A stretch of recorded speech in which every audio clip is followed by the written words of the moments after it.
Olá, amigas, amigos, sejam bem-vindos às nossas conversas de todas as terças-feiras. E hoje a nossa conversa é sobre síndromes demenciais, memória e espiritualidade. Então, nós vamos retomar um tema que sempre nos é pedido falar, né? A nossa população está envelhecendo e, à medida em que ela envelhece, as queixas vinculadas às memórias aumentam e também os quadros demenciais se fazem mais presentes. E a nossa conversa hoje é sobre essas demências, sobre os problemas da memória e o que a espiritualidade pode auxiliar ao paciente e à família quando o desafio está presente naquela casa, naquela família. Então sejam bem-vindos, nós estamos vendo aí algumas pessoas, alguns companheiros diferentes que a gente já conhece. Seja bem-vindo, Lucas Lanes, seja bem-vindo, Adriana Pierre, Eduardo Labone. Tudo bom, Eduardo? Prazer recebê-los. Ivone Silva, Sueli Aloise, Adriana Pierre 1, Nena Maria 2007, sejam bem-vindos. Nós estamos aguardando, as pessoas estão sendo avisadas que já estamos ao vivo e dentro de alguns minutos nós vamos começar a nossa live dessa terça-feira.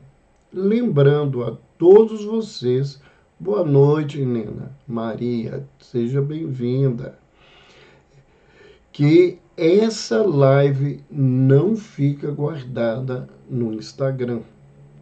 Então, se você tem alguém que você gostaria que ouvisse sobre o tema, alguma família que vive esses desafios, manda um aviãozinho, avisa que a gente está ao vivo no Instagram, para que elas possam também participar.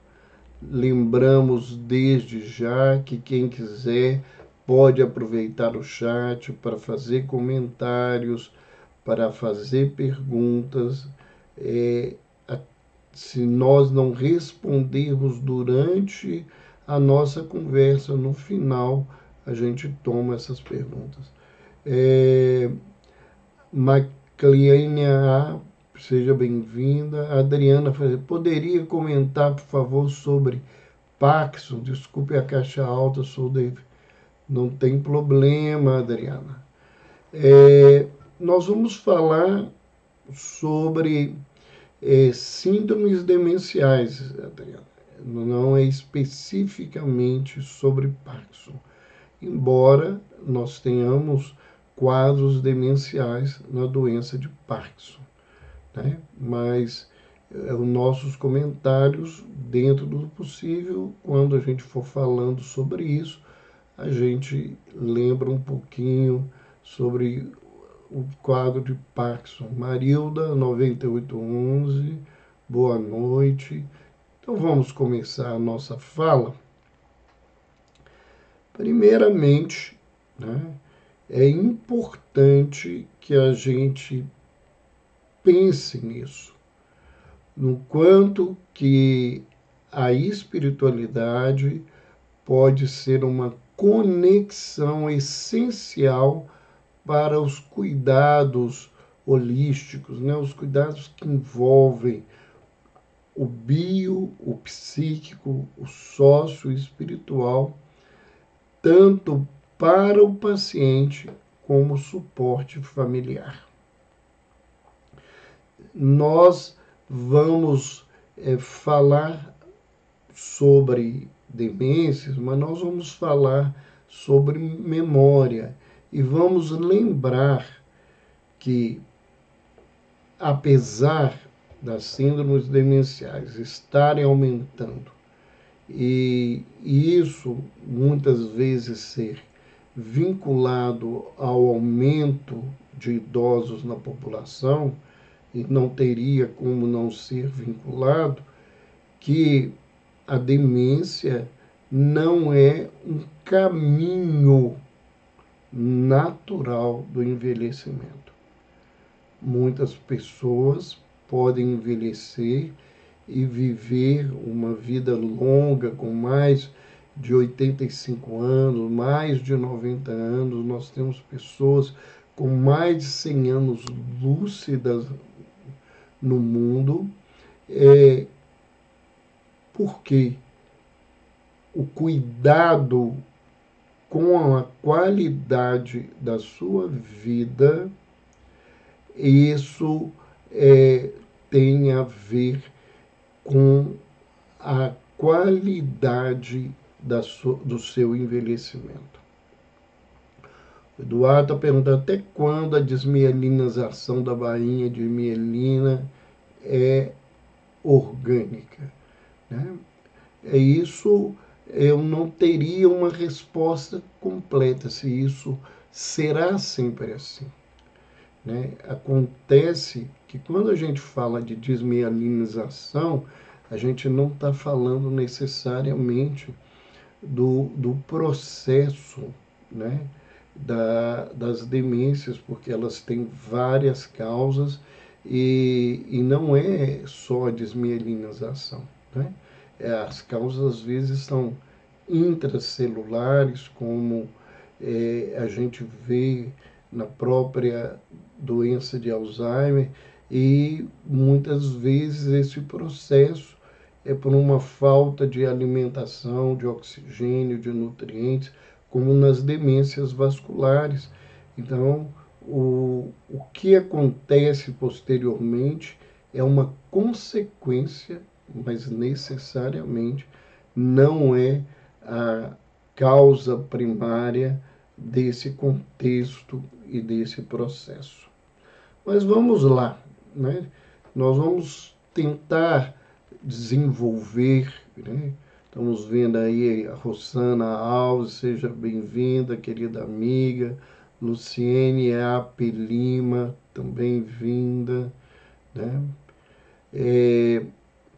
O conceito e classificação, nós vamos falar um pouco dessas síndromes, vamos falar das alterações de memórias associadas a essas síndromes, e vamos falar na espiritualidade, no seu papel de cuidado com a pessoa com demência e no seu papel de cuidado com a família que convive com esse desafio.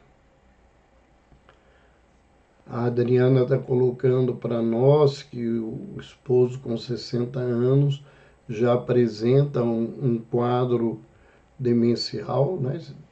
Deve ter já esse diagnóstico, e a gente sabe que os diagnósticos, quando corretos e eles são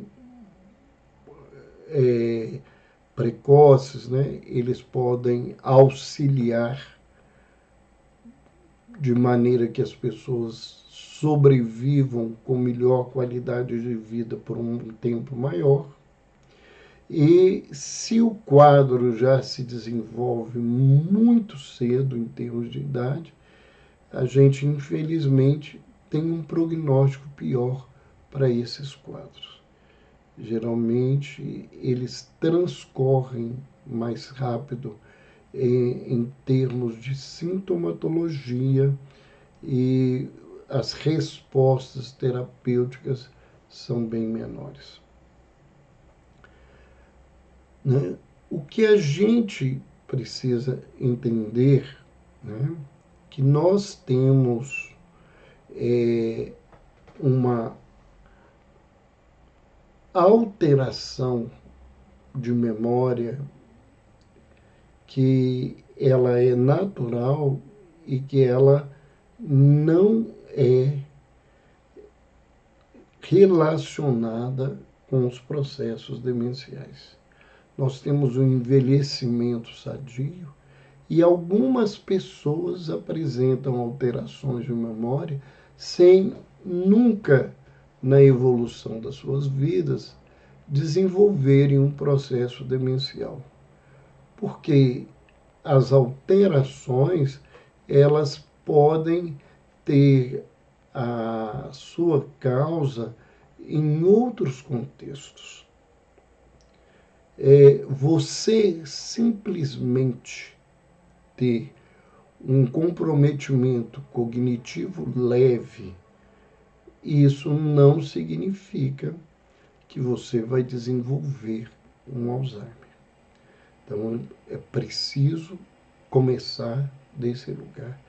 E essas alterações de memória, elas são pontuais, elas não acontecem em todas as questões, elas são esparsas e muitas vezes elas são frutos muito mais de alteração da evocação da memória do que da perda do conteúdo da memória. O que é isso? Como que a gente pode explicar para vocês, para a gente diferenciar isso? Perder o conteúdo da memória significa que aquilo que anteriormente era lembrado não vai retornar na vida do indivíduo. Então, o indivíduo, ele já não se lembra dos netos, por exemplo, dos parentes, e isto não vai voltar na vida dele, porque ele perdeu um conteúdo. Mas quantas vezes a gente, na verdade, convive, né, com situações que a gente quer lembrar um nome, um fato claramente, e que naquele instante aquilo não vem, mas minutos depois, ou até horas depois, aquilo volta a gente e a gente fica até incomodado, porque não veio quando a gente queria, mas a memória voltou. Então, não é o conteúdo que foi perdido. Foi no caminho da busca da lembrança, houve mecanismos que dificultaram. Muitos desses mecanismos podem ser emocionais. Ansiedade, depressão, um luto, uma angústia muito grande. Alguns desses mecanismos podem ser frutos de um cansaço mental.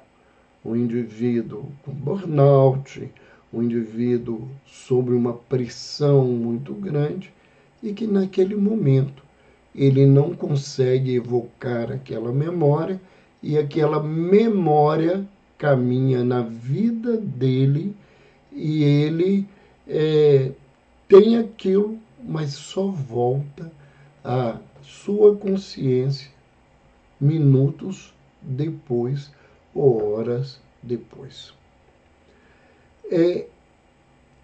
Na demência, a gente vai ver um declínio cognitivo progressivo.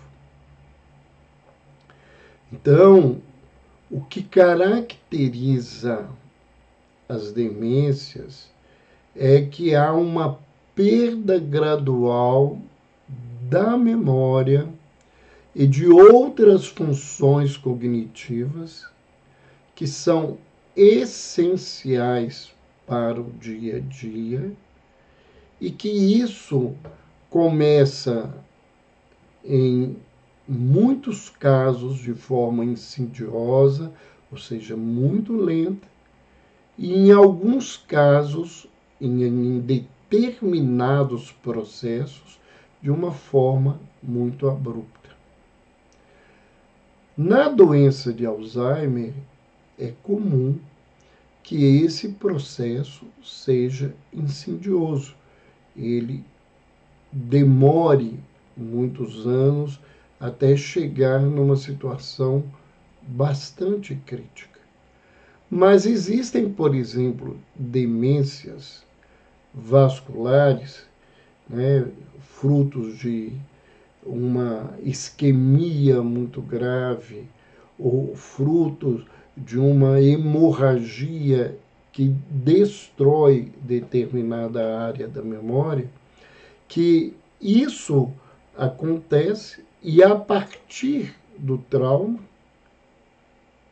os fenômenos de declínio, eles já vêm de maneira acentuada. O principal elemento de avaliação é o diagnóstico clínico. Ele inclui, né, uma avaliação médica detalhada que vai clarificar esses comprometimentos cognitivos. Então, envolve uma anamnese com uma escuta cuidadosa, envolve, né, uma avaliação de determinados conteúdos do indivíduo que vão mostrar os seus comprometimentos, e aí nós temos algumas escalas, alguns testes que podem ser feitos dentro do consultório, na consulta, que facilitam essa avaliação. Mas nós temos dois tipos de avaliações que são muito importantes para aumentar a capacidade do diagnóstico. Um deles são os testes neuropsicológicos. Esses testes são feitos por neuropsicólogos, são profissionais da psicologia que fizeram uma especialização para a aplicação desses testes, ou seja, não são todos os psicólogos que aplicam os testes neuropsicológicos. Então, são profissionais especializados nesse contexto. Outra questão muito importante a gente ver são os exames de neuroimagem, as tomografias, mas principalmente as ressonâncias, que vão mostrar alterações a nível do encéfalo, que podem acontecer em diversas regiões, e conforme o tipo dessas alterações, elas nos levam para determinados diagnósticos.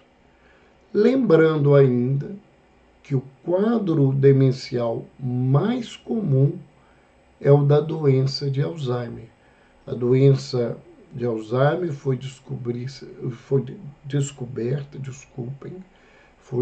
se descobriu no início do século passado, e quem fez essa descoberta foi um pesquisador, um neurologista, um neurocirurgião chamado Alois Alzheimer, e a doença recebeu esse nome por causa deste profissional que avaliou um caso de uma demência e ele conseguiu perceber alterações a nível celular, a nível do tecido que estava ali naquela região atrofiado, e ele conseguiu associar essas alterações ao quadro da doença de Alzheimer.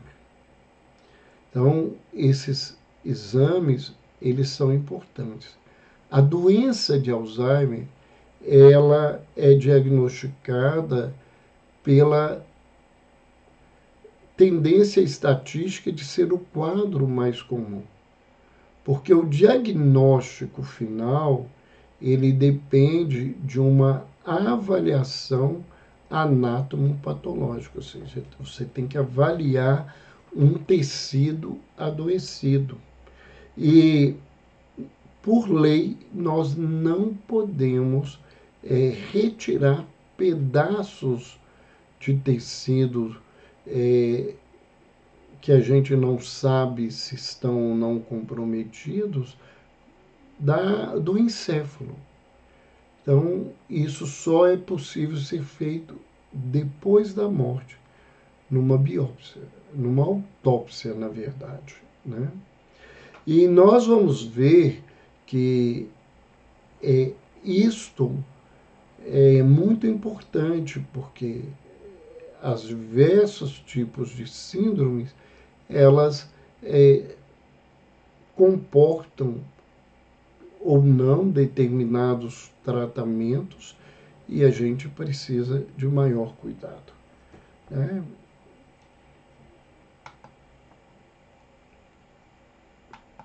Vamos, então, caminhar.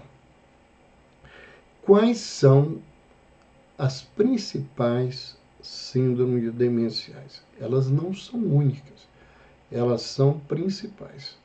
E nós vamos falar que o nosso tempo aqui, ele é corrido, nós vamos falar das 4 principais síndromes demenciais. A primeira delas, porque é a mais comum, é a doença de Alzheimer, que é caracterizada pela perda progressiva da memória, por um declínio cognitivo, ou seja, há um comprometimento das funções intelectuais. O que é isso? O indivíduo vai perdendo a capacidade de agir no dia a dia com coerência, com adequação.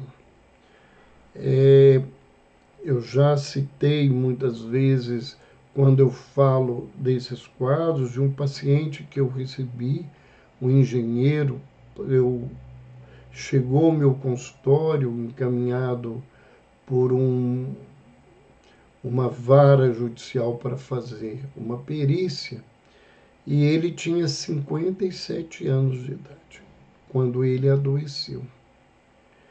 E quando ele chegou aos meus cuidados, quem foi levá-lo foi uma terapeuta ocupacional, porque ele já tinha sido encaminhado para uma casa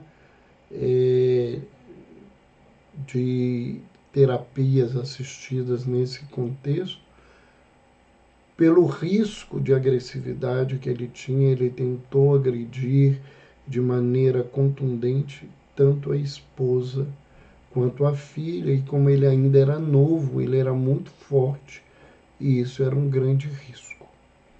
E a terapeuta comentou comigo que ela se assustou. Ela era uma das donas daquela residência terapêutica e que ele estava em tal estado que, se você entregasse para ele uma calça ou uma camisa, ele não conseguia vesti-la. Ele fazia movimentos que poderiam parecer que ia vestir, mas ele não conseguia. Ele punha a calça na cabeça, tentava vesti-la pelos braços, ele não conseguia colocar aquela peça do vestuário no corpo, uma coisa que ele fez durante muitos anos. Então, isso não é só da memória, é desse comprometimento que a criatura apresenta. E a demência de Alzheimer, ela vai evoluindo e ela chega num momento e num estágio, conforme o tempo de progressão, ela, a pessoa fica num estado vegetativo. Ela não conversa, se você der comida, ela come, se você der bebida, ela bebe, você tem que dar o banho, trocar de roupa, cuidar dele, observar todas as coisas, sentá-lo, deitá-lo, cobri-lo, porque ele já não faz mais nada e ele não se relaciona com as criaturas. Uma outra síndrome bastante comum é a demência vascular, que ela é causada, como nós já citamos, por problemas do fluxo sanguíneo cerebral, que pode ser por uma falta de oxigenação, por uma isquemia, ou seja, não chega o sangue, o oxigênio naquele lugar, ou por uma hemorragia, porque muitas vezes a gente usa um derrame, né, porque extravasa o sangue daquela artéria, daquelas veias, e ele, aquele, aquele processo, aquele trauma, ele vai dar uma falta de oxigenação, como ele vai poder comprometer toda a estrutura daquela região, causando atrofias e lesões mais variadas. Então, há uma causa, isso está envolvido muito com hipertensão, com o aumento do colesterol, do triglicéridos no organismo, com os quadros de diabetes. Esses quadros de acidentes vasculares, eles podem e estão associados muitas vezes à pressão que o indivíduo vive, às questões emocionais que ele apresenta e a outros comprometimentos orgânicos que possam facilitar essa situação. Uma outra demência bastante comum, ela é conhecida como demência dos corpos ou com os corpos de Levi. E essa demência, ela tem uma característica muito marcante, que são as alucinações visuais. Esses indivíduos têm flutuações cognitivas, então tem hora que eles conseguem usar a inteligência de maneira adequada, tem hora que não. Isso leva muitas vezes as pessoas a duvidarem se aquilo é uma demência ou não. E ele pode apresentar sintomas motores do parkinsonismo, rigidez, a dificuldade de movimento. Mas esse quadro não é o quadro que nós levantávamos quando foi perguntado mais cedo, né? A demência em doença de Parkinson, ela envolve todo um processo de alterações orgânicas que estão presentes na doença de Parkinson. E nós temos uma outra demência muito grave e ainda presente, que é a demência frontotemporal, aonde as alterações cerebrais, elas estão ou na região frontal ou na região temporal, unilateral ou bilateral do indivíduo. Esse quadro, ele tem uma característica muito importante, porque ele afeta principalmente o comportamento.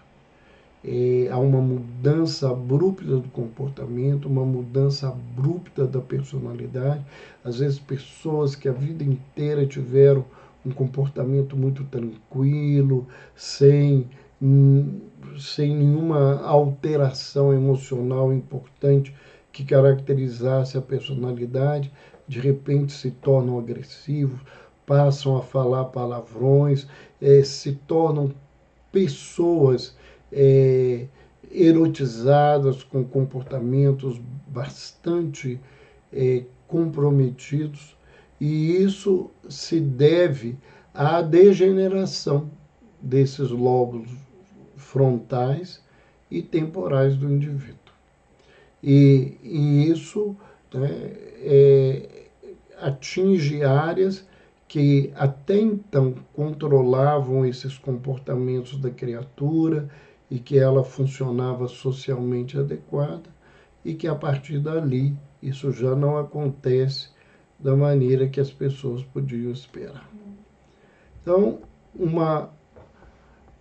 nós vamos ver que existem vários fatores de risco. E os fatores de risco, né, eles envolvem uma idade avançada, a predisposição genética, pessoas que têm familiares com Alzheimer, né, familiares diretos, eles têm mais chance de desenvolver Alzheimer, avós, os pais, tios de primeiro grau, irmãos mais velhos, e essa questão é mais constante. O estilo de vida, né? Pessoas que abusaram do tabaco, do álcool, que não se controlaram na alimentação, obesidade, a hipertensão, a diabetes, os problemas das gorduras, né, colesterol, triglicérides, tudo isso facilita.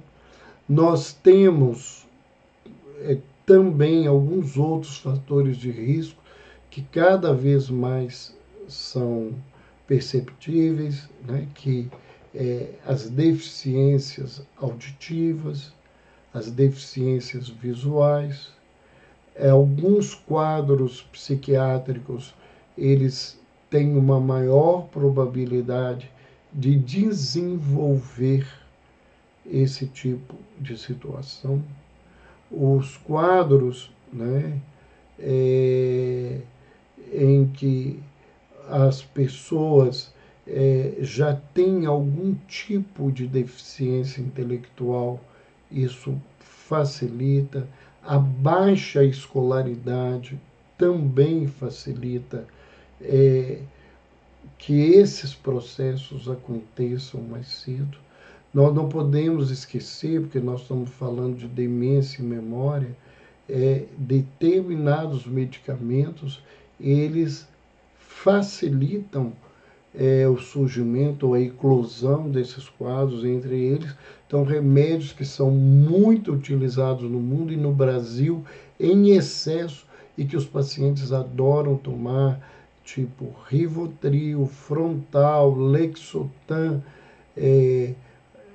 Dormonide, Roipinol, Dalmadorme, que são benzodiazepínicos que fazem com que esses indivíduos desenvolvam um comprometimento da memória mais cedo, e isso facilita para a eclosão dos quadros de demência. As doenças cardiovasculares, elas são muito importantes como fatores de risco, né? Então, a hipertensão, o comprometimento das artérias, né? Muitas vezes se endurecem por causa da alimentação, do estilo de vida, da falta de exercícios físicos. Então, a gente vê que isso cresce, né? E então uma população que está ficando cada vez mais idosa e que, infelizmente, cuida mal da sua saúde, do seu sono, do que alimenta, do que atua e faz no dia a dia, isso só constrói situações muito mais complicadas. Vamos então falar um pouquinho, né, da memória. Nós temos, basicamente, né, a, a demência, a memória de curto e de longo prazo. A memória de curto prazo é a memória que envolve o armazenamento temporário das informações recentes que a gente recebe para a atividade diária. Então, é aquilo que acontece, o que eu comi agora, o que eu estava fazendo, a televisão que eu estava assistindo, o livro que eu estava lendo, as coisas que estão acontecendo agora. E é muito interessante porque a memória recente, a memória mais atual, por exemplo, no quadro de Alzheimer, é a primeira a ser comprometida. E isso, para o leigo, é muito complexo, porque às vezes a família fala assim, mas como é que ele tem alteração de memória se ele lembra da infância dele claramente, dos amigos de juventude, ele lembra das coisas do casamento, mas ele não lembra se ele almoçou. E ele acabou de almoçar há 10 minutos. E ele não lembra o que comeu, embora tenha acabado de almoçar há 10 minutos. Ele te pergunta novamente, embora ele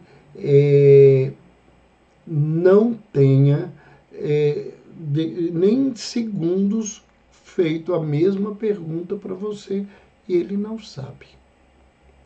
O Eduardo pergunta se a demência alcoólica está incluída. A demência alcoólica é uma demência provocada pelo álcool, né? Ela tem semelhanças aos processos demenciais que nós estamos falando aqui, principalmente, que se desenvolve numa idade mais avançada, e a demência alcoólica, que também é chamada de síndrome de Korsakoff, essa demência ela é provocada pelo álcool, né?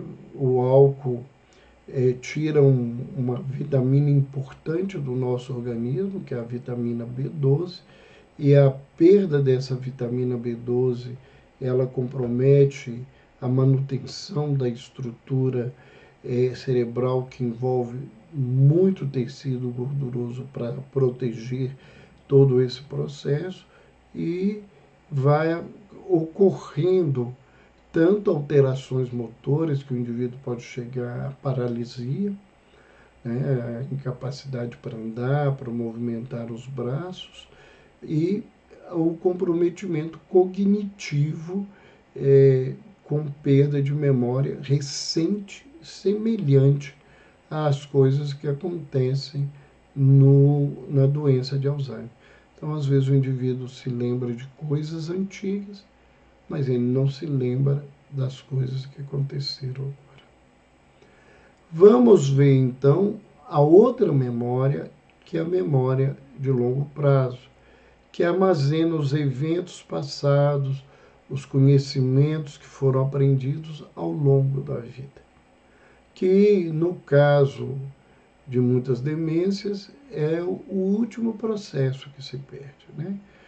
Na doença de Alzheimer, o indivíduo vai lembrando de muita coisa do passado e às vezes ele vai misturando, perdendo a condição da realidade.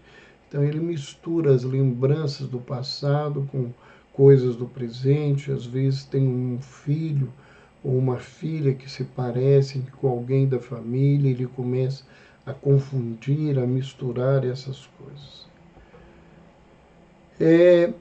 Nós vamos ver, né, que os sintomas que incluem a perda da memória, a dificuldade do pensamento, eles vão levar a problemas, por exemplo, da linguagem. À medida em que o indivíduo ele não consegue acessar determinadas palavras, às vezes ele não consegue formar uma frase completamente. E, às vezes, porque ele tem dificuldade de organizar o pensamento, o que ele diz é desconexo porque ele perdeu essa forma, essa condição de fazer todo esse processo. Há uma desorientação espacial. Então, geralmente, a partir das perdas de memória, de todo esse contexto, ele vai apresentando dificuldades de orientação no espaço e na localização. Então, ele está na casa dele, quer ir embora para a casa dele, ele não tem noção daquilo. Então, já orientei muitas vezes as famílias, porque os pacientes ficavam agitados com isso, o que fazer? Olha, pega, dá a mão a ele, sai. Se mora no apartamento, no corredor, entra no elevador, desce, anda no pilotis, volta e fala assim, agora eu vou para casa. Ele vai, às vezes, entra para o quarto com tranquilidade. Não é? Essa perda é muito interessante, que essa desorientação fica muito maior no final do dia. Porque com a chegada da noite, com aquela mudança de iluminação, eles passam a ter dificuldade de entender o espaço que está ali ao redor, o escurecer, que às vezes ainda não se acendeu uma lâmpada, uma coisa, ele traz confusões dessa identificação e é nesses horários, muitas vezes, que eles reclamam, que eles querem ir para casa, que eles não sabem onde estão, que quer ir para o quarto e às vezes está no quarto. Isso é importante. E a gente ainda tem, né, por todo esse contexto, as mudanças de comportamento nesses quadros, que inclui agitação ou às vezes apatia. Inclui sintomas depressivos, muitas vezes processos depressivos antecedem os quadros demenciais.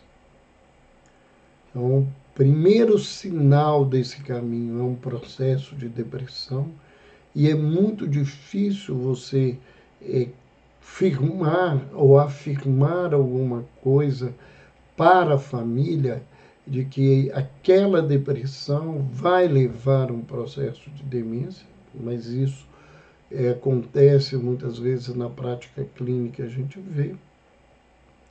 E os quadros iniciais, principalmente para pessoas que têm maior cultura ou que têm conhecimento das demências, quando ele começa a perder a memória, que ele não acha os objetos, que ele começa a ter essa situação, os sintomas depressivos surgem porque aquela tristeza ele percebe que ele já não é a mesma pessoa e às vezes ele não consegue reagir para evitar aquilo da maneira que ele gostaria.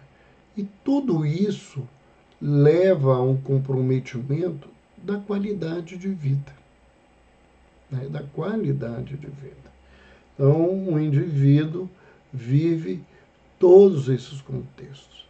Existem estratégias, né, compensatórias, estimulação cognitiva, que possa ajudar isso. Então, a gente tem exercícios específicos que ajudam a estimular a memória, o raciocínio, para que as funções que são residuais elas possam se manter. E entre esses exercícios tem coisas fáceis, caça-palavras, palavra cruzada, sudoku, a pessoa fazer determinados jogos que estimulem esse contexto, né? Fazer pequenas leituras e tentar fazer uma cópia, fazer um pequeno resumo, quanto isso é possível para que ajude a melhorar o conteúdo do indivíduo, fazer determinadas associações. Avião, com o que você associa? Banana, o que você se lembra quando vem banana? Uma bola, qual a palavra, qual a situação?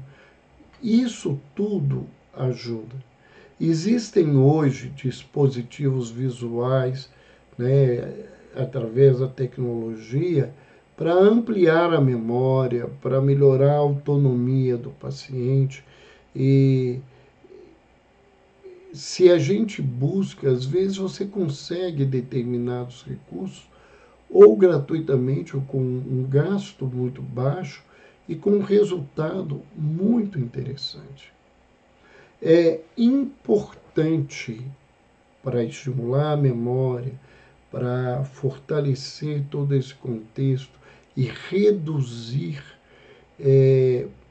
o número de sintomas e ampliar a vida da criatura de uma maneira mais sadia, terapias ocupacionais que ajudam muito esse contexto. Alguém pode me dizer assim, mas o senhor não falou de nenhum remédio, de nenhum contexto, né? A nossa ocupação aqui hoje é outra. Eu não vou falar sobre medicações, até porque as medicações dos processos demenciais, a gente como psiquiatra, geralmente, a gente recebe os quadros de distúrbios de comportamentos dentro da demência. O principal profissional, e existem profissionais especializados nisso, são os neurologistas e os geriatras que se prepararam para utilizar essa medicação de uma maneira muito constante. Entre os quadros de demência, o mais comum de chegar a gente são os frontotemporais, porque os distúrbios psiquiátricos são os mais acentuados e passam a ficar sob o manejo do psiquiatra para controlar os sintomas de agitação, de agressividade, todo esse processo de mudança. Mas as terapias ocupacionais, as atividades que ajudam o indivíduo a fazer coisas, né, isso é muito importante. E entre as terapias ocupacionais, eu li um artigo que me encantou muito sobre o trabalho da musicoterapia. Que às vezes o paciente está num processo caminhando por uma degeneração muito grande, ele já não consegue lembrar de muitas coisas e você precisa tentar estimulá-lo para ele não ficar parado o tempo todo, deitado o tempo todo. E às vezes músicas que eles gostaram, fazem com que eles consigam fazer uma fisioterapia, fazer algumas atividades ligadas à dança, aos exercícios físicos, por causa da memória musical, que é um fator muito interessante em todo esse contexto. E a gente vai ver, né, que tudo isso é importante. E a espiritualidade e a religiosidade podem auxiliar muito pacientes e muito especialmente familiares para conviver com esse desafio.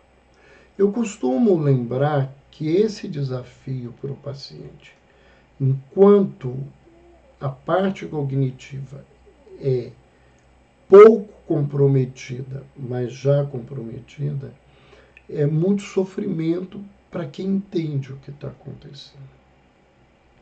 Mas para os familiares, todo o processo de declínio nas síndromes demenciais é sempre um desafio.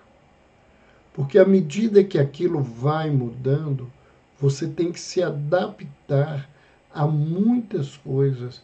Você vai ter que fazer adaptações desde o ambiente da casa até a forma de como conviver, falar, lidar e envolver essas pessoas. Há muitos anos atrás eu fui convidado a falar sobre espiritualidade no cuidado de portadores de Alzheimer e a espiritualidade para os cuidadores num congresso brasileiro de Alzheimer que aconteceu em Belém, do Pará, e eu tive a felicidade de poder visitar uma casa que eles montaram no congresso para você ver detalhes importantes, tirar o tapete, arredondar as quinas, o tipo de objetos dentro da casa, o tipo de elementos, o tipo de panela, de colheres, de coisas que você usa dentro de casa para evitar acidentes, não só nos idosos com já maior comprometimento motor e às vezes nem com um comprometimento cognitivo importante, mas também para aqueles com comprometimentos cognitivos importantes. Então a gente lembra rapidamente que espiritualidade é uma busca pessoal por significado, conexão e propósito de vida, que necessariamente a espiritualidade não tem um vínculo religioso com religiões formais e dogmáticas, e a religiosidade é a vivência dessa religião que o indivíduo tem, ao ele adere, onde ele congrega, e essa religiosidade e essa espiritualidade podem fortalecer o indivíduo, porque ela é fundamental para o enfrentamento de todas as doenças crônicas. E as síndromes demenciais, elas também têm esse contexto na caminhada. E quais são esses impactos que a espiritualidade traz na qualidade de vida? Primeiro, um conforto emocional. Então, ela ajuda a aliviar o sofrimento e ela promove uma serenidade, uma paz interior. Então, as pessoas que têm essa conexão com a transcendência, elas têm uma visão do sofrimento diferente. É claro que existem religiões e práticas religiosas onde tudo que acontece que envolve sofrimento e dor é interpretado como castigo divino. E, nesse sentido, ao invés de facilitar esse alívio, essa paz, ele estimula a culpa, ele cria, né, vários elementos que levam a baixa autoestima, e essas pessoas podem se deprimirem, terem um sofrimento muito maior, seja o próprio paciente quanto os familiares, quando fazem as suas reflexões diante das suas dores. A espiritualidade e a religiosidade, né, que é essas práticas vivenciais, elas contribuem para diminuir os sintomas de ansiedade e depressão e, por consequência, elas melhoram a saúde mental. Nós não podemos esquecer que há diversos trabalhos científicos que mostram que a espiritualidade ela está diretamente ligada, ou seja, as pesquisas mostram uma ligação direta de pessoas que têm uma prática de espiritualidade e religiosidade, elas têm melhor qualidade de vida, elas adoecem menos, elas envelhecem com menos saúde, elas, quando adoecem, elas respondem aos tratamentos de uma melhor forma. Então, isso não é um trabalho científico, isso não é uma crença religiosa, isso são evidências clínicas que estão cada vez mais presentes, e tão presentes que os departamentos de espiritualidade, eles têm se estendido a diversas especialidades médicas. E neste ano, o Conselho Federal de Medicina, ele instituiu um grupo de estudos para levantar essa importância e para poder ter clareza no sentido de orientar os profissionais a se utilizarem dessa ferramenta como instrumento de tratamento.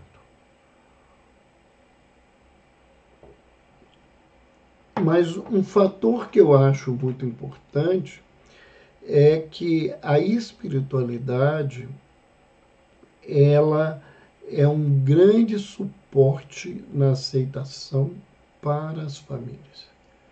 E esse caminho é um caminho complexo. Esse caminho é um caminho muito difícil, porque esse caminho só quem vive sabe a dor que é. E quando eu falo isso, eu não falo só de uma vivência profissional. Eu falo de uma experiência de vida, porque os últimos 5 anos de vida da minha sogra, ela viveu na minha casa, sob os cuidados da minha esposa principalmente, e sob a minha ajuda quando eu estava presente. E nós enfrentamos muitos desafios. Nós tivemos que viver com situações bastante complexas. E mesmo eu conhecendo e vivenciando essas orientações para os meus pacientes, quando se tinha que viver isso, isso exigia um esforço da gente muito grande.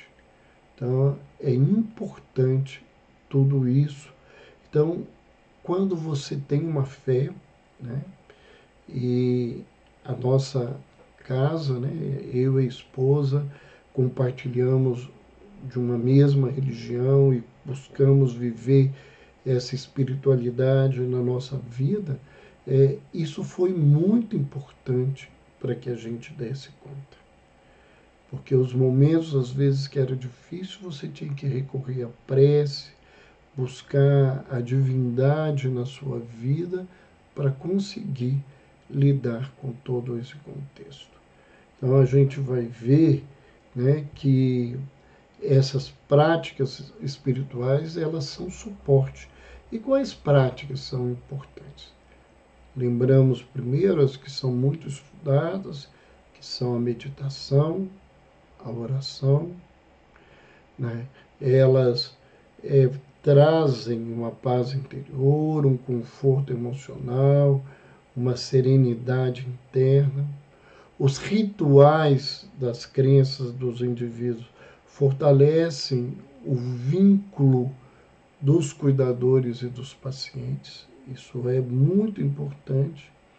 E as congregações religiosas, você, principalmente aí, quem vive isso, e na medida que ainda pode levar o paciente a um templo, a uma igreja, a um centro espírita, o acolhimento que ele recebe, que a família recebe, isso é muito importante, porque isso promove esperança.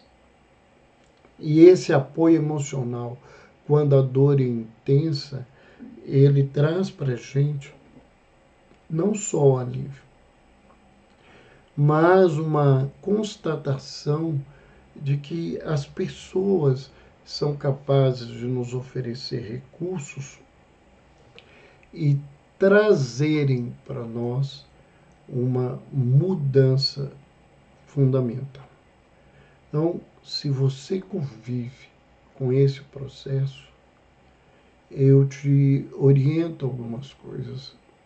Primeiro, procure profissionais, terapeutas que tenham uma abordagem integral do indivíduo.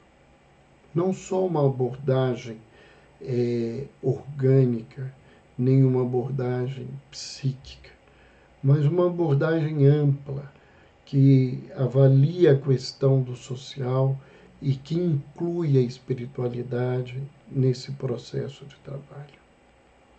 Que você, que é um cuidador e que tem uma fé, cuide da sua religiosidade. Ela vai ser um esteio para você nos instantes de maior desafio. E busque oferecer um ambiente em que elementos vinculados à espiritualidade possam trazer paz e serenidade. As músicas religiosas, principalmente as mais tranquilas e às vezes as orquestradas, elas facilitam muito isso. Os hinos de louvor, as músicas religiosas que a pessoa conviveu o tempo todo, aquilo traz para ele a lembrança da prática da vida dele. Né? A pessoa, se ela já não consegue sair de casa, mas ela tem uma consciência ainda, que busque.